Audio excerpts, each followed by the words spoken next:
I've been a fan for quite a long time, both of the national and your film work. So I'm really excited to speak with you. And Sing Sing is my absolute favorite movie of the year. So I'm really excited to learn more about the making of it. I appreciate your time. Oh, great. Thanks. Nice to speak with you, Daniel. Absolutely. Well, you've worked with Greg and Clint on their last few features together. How was this film first presented to you, and what were your first impressions of Sing Sing?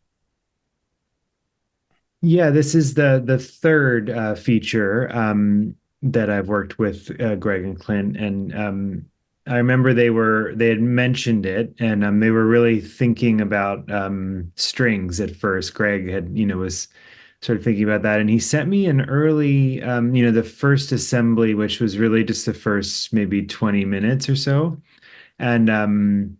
and it was a time, it was right in the middle of, we had just released a national album. I think it was right at the front of the kind of two pages for Frankenstein tour. And I was super busy. And they sent this to me. And, I love doing everything that they do. In fact, I'm working on another one right now. um, and I was just blown away. I mean, what I said to them at the time was, it felt operatic, actually. The whole thing felt like this. It was just sort of leaping off the screen, in that way, it's just really an honor and sort of an amazing opportunity to work on a film this great. Yeah. Mm. So I kind of dropped everything and we did it, managed to score the film, I think in a couple months probably is what it took. But, because we trust each other and it's such a great collaboration, it's always really enjoyable. Yeah, I was curious if there's a difference in directing style between the two of them. Obviously, they work in close partnership, but is when it comes to the music, do you feel like you work with them differently when one of them's in the director's seat versus the other? Hmm. Um, they're very close. I would say, Transpecos, maybe they were both in the room for Jockey because it's like kind of autobiographical in a way where it involves the story of Clint's father. Um, that one, it was mostly just me and Clint, and then Sing Sing was mostly just me and Greg.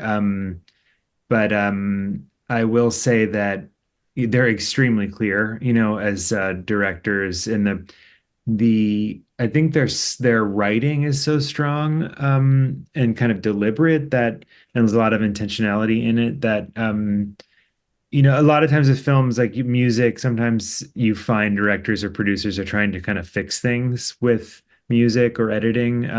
This is definitely not the case with their work, where it's already really strong and clear. And often what I'm receiving is almost a final cut or quickly a final cut.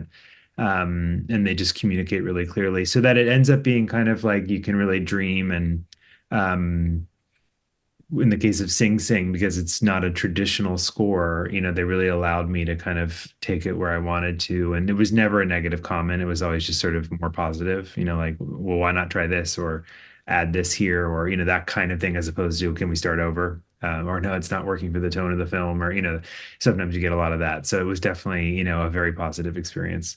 That's awesome.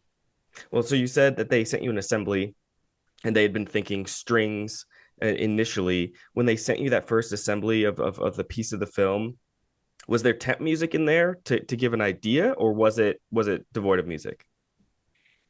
I mean, I believe there was a bit of temp music of my own music in there. Mm.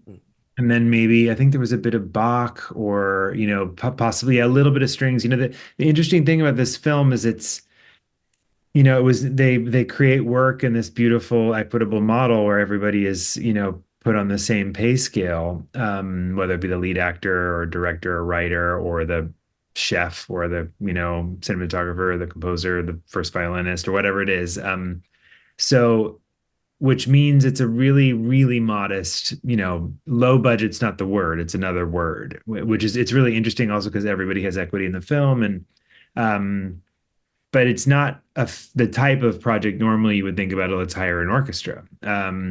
But because of what I said first about the story itself, kind of asking for this palette of, really kind of orchestra or chamber orchestra, I just started the music I was writing and kind of I was sort of dreaming about it without limitation in my mind, but I knew there was a budgetary limitation. So I just sort of let the score happen and we kind of, and then sort of halfway through it, we're like, can we even afford this, to actually hire live? And so they went and kind of crunched the numbers and looked at their model and given the way they make films as they could, because they could obviously pay the musicians the same day rate everybody else was getting.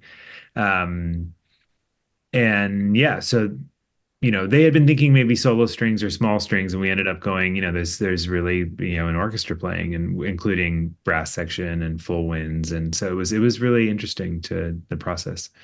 Yeah, that's what I was going to ask about how you did settle on because there is orchestra. There are also, electronic sounds, some woodwind solos and things like that. How did you settle on what instrumentation felt right for each moment as this film, really traverses a lot of heavy emotions? Yeah, I mean, what's interesting about the score for me is there's these images in the film where you see Coleman Domingo's character Divine G or Clarence Macklin's character Divine I like staring out the window. This is beautiful cinematography, these shots of just the landscape beyond. And that sort of and even in the sound design, actually kind of hear the sound of you can hear the crickets, you can hear kind of the sound of summer. And the music became that horizon actually. So, typically a prison drama, you'd think like violence or even like kind of in situ, like scoring, the sound of that environment. And really it never does. The music is kind of the horizon or the river under the prison or this kind of sense of like distance. And because there's, this idea, this beautiful scene where they talk about, where's your perfect place? Mm. Um, and because this story of, you know, these characters kind of finding themselves through their relationships and creative process and kind of, you know, um, finding their humanity and finding their, you know, peace really. And I think so the music ends up kind of existing in that environment and being a kind of, yeah, horizon in a way that they can stare out across. There is one moment, um, where like one sad moment essentially where the music and the kind of darkness of that place really kind of come inside the prison, and that's more electronic and more actually dissonant and actually has kind of like crushed up tones and sort of quarter tone sliding sounds in it. But the other thing I can say is this sense of, because what we're watching is like a play within the play or a play within the film, and there's this sense of ensemble with soloists, and they're like this beautiful group. And so that's part of like the sense of that's how an orchestra works. You have your ensemble, and then you have these voices that peek out, and the solo voices are like solo cello becomes a kind of theme for these characters as they find, especially at the end. It's like the moment that finally Divine G walks out. There's a sense of solo cello, solo clarinet, solo saxophone is, that color comes at a really important moment. Um, yeah, and so that there's a bit of synth like some prophets and some solo piano and things like that. But yeah, I mean it ends up being a kind of chamber orchestra, and that feeling, that first instinct I had that it's like, I mean, you could write this as a really beautiful opera. I think it would be really interesting. There's a kind of history of operas being set in prisons, also, House of the Dead by Janacek or Fidelio by Beethoven. There's these kind of historical precedents for that. And this story is just so, I mean, it's just so powerful. I always say that, the score I did is the score I did. And I think it really complements the film. I think there could be other scores. I think this film is so strong. It's like you could score it in a few different ways and it would still work. Well, yeah, and there's something really timeless about the film itself, other than, like a stray reference to YouTube. This film could be really set any time in the last 50 years. It's timeless in that way, and I think your music complements that. I was going to bring up the saxophone solo in I believe it's in Come Home. It's really soulful, and like you mentioned, it comes at this really important moment in the film. Tell me how you settled on a saxophone solo being the right moment for that. Um, I mean, the music that you hear the saxophone solo, like it's that moment is kind of when finally their production lifts off, Yeah. and the sense of um, you hear Shakespeare. There's this performative element with the lights, and it's in a way, it's very cinematic, very filmic. And it's this kind of chorale orchestral piece that opens the film as well. So the first time we see it is like the opening. And then again, that idea of freedom, I guess, like the idea of jazz also, as a great American idiom, um, and what I wanted that color. My music is not normally going in that direction, and obviously the kind of classical nature of the orchestra. But you don't normally hear a saxophone over an orchestra. It's not really done. But it felt like an improvised solo for that moment of just kind of the freedom and the time and kind of playing against the music. And again, because there's so little like that, it's really like this key moment, and it comes out. And again, it calls back to the opening of the film in a way, but it has this new color now, this like it's almost like a bird sort of lifting off or something. Mm. Um, and yeah, that it felt like the saxophone was like potential. There's clarinets and woodwinds elsewhere. But the sax itself just has this timbre and kind of close to the human voice in a way that feels really appropriate there. It's awesome. There are also really long stretches at different periods of the film without dialogue, where the music is really doing a lot of lifting, of setting the tone. Were you scoring entirely to picture, or did you score much of this sort of away from picture and delivering them a piece of music? Um, That's a good question. I think in this case, I really was working to picture. And it's so musical, the whole thing.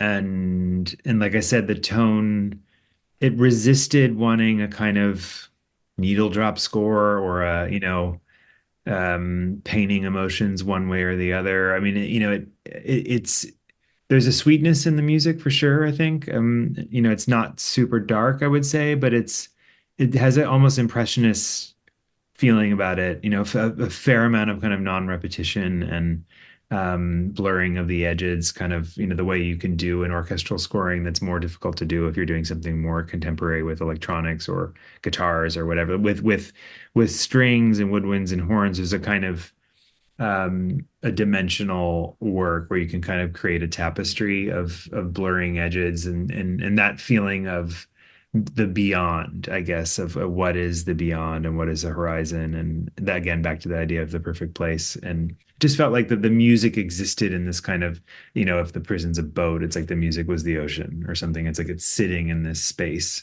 somehow. And that was definitely coming from the way they shot it, I think. And then this sense of looking out, which I think is a beautiful, the obviously the film, in this amazing way, it has like it's so relevant and powerful, you know, um, not even to begin to mention the fact that the characters in the story, it's their story. It's like there are most of the performers or actors in this film are formerly incarcerated, members who went through the RTA program, the Rehabilitation Through the Arts. And to that, I mean, I think everyone involved felt like it was a real honor to be involved. And also in terms of like who, there's a gentleness in the music as well. I felt like in terms of not dictating into the story my own agenda so much and kind of giving life and beauty to this film. So there's all of that. I think, as much as it's specific, obviously, in terms of also American politics and American, justice reform and all these topical things, I think there's a kind of very universal theme as well in this film about, so many of us wander around every day in the prison of our own mind, and it's kind of that feeling of like this because the film brings us so close into these relationships and these experiences. There is a sense of that liberation and the kind of finding how do you let the light in, Mm. and when does it come in, and how can creativity support that. And so all of that somehow was like the the poetry of the film that I was relating to when I wrote the music. Mm. Well, that's beautiful. I love that imagery of the film being a boat and the music being the ocean. It's beautiful. Well, Bryce, you've been busy. I think I counted 5 films in 2024 with more on the way. You know, you had your solos record, you had the national record last year, touring. How do you, when it comes to film projects, how do you narrow down which film projects speak to you? I'm sure you can't just take every project that you know approaches you. So what draws you to a film project? Um, yeah, that's a good question. I think that maybe I've started to have enough experience now that when I sense, I mean, I'm drawn to good stories. I'm drawn to, filmmakers of quality who are really, I think having come up through like one of the first films I worked on was The Revenant with Alejandro Inarritu, and he's like a close friend. And so obviously the bar is high. When Clint and Greg first came to talk about Transpecos, they were, referencing that film. And it was this kind of masterclass in just working with Riichi Sakamoto and working with the huge teams that Alejandro puts together. Similarly on Bardo more recently. um, I've been very spoiled in terms of projects, obviously, and so a lot of things have come through that. Working with Fernando Morales on the Two Popes, that was he's a friend of Alejandro's, and that asked him that from him. But that said, you'd be surprised. Sometimes I think it's gonna like I say no to something, and I am convinced. Yeah, I spend a lot of time like convincing the person on the phone that they really don't need me. Especially if they're talking about a specific sound or they already have an idea in head. It's hard. There's a lot of in music, film music. There's a lot of kind of, oh, can it sound like this? Can it sound like that? It's like the process of temping a film. They're like playing in tons of music by other people, and then often which works really well, and then they want you to copy it or like make it close. But it's that kind of thing can be very tricky. So these situations like with Clint and Greg are just ideal because they really don't tempt the film with it's like they come to you and then they're extremely open-minded, and that tends to be the best. But I've had amazing, last year she came to me with Rebecca Miller, which is a film about a composer where there's 2 on-screen operas and a Bruce Springsteen song I got to produce, and then a score that's quite interesting. Things like that are just a beautiful small film I love doing. So yeah, but I've had, like I said, it surprises you what sometimes what you think is going to be a great experience, and then it's hard, and vice versa. Yeah. Mm, it's good. Well, I couldn't let you go, Bryce, without bringing up Cincinnati. I grew up in the suburbs of Cincinnati as well. Oh, Uh, did you? yeah, Milford and Loveland area, so further out, but Not far from me. Yeah, yeah. yeah, Great. yeah. Well, and I'll be honest, my experience of growing up in Cincinnati, for me was kind of classically boring Midwest, and I was kind of ready to head out as I got older. And so for you, I'm curious about how Cincinnati helped develop you into the man and musician that you are. You're so adept in rock and folk, and also very classical music as well. How did Cincinnati play a part in making you the musician you are? I mean, Cincinnati is has a great music scene between the College Conservatory of Music, which is one of the great music conservatories in America that's not on the coast, where I studied a lot as a kid. So there's tons of musicians, and even now, later professionally, I'm always meeting people who've come through there.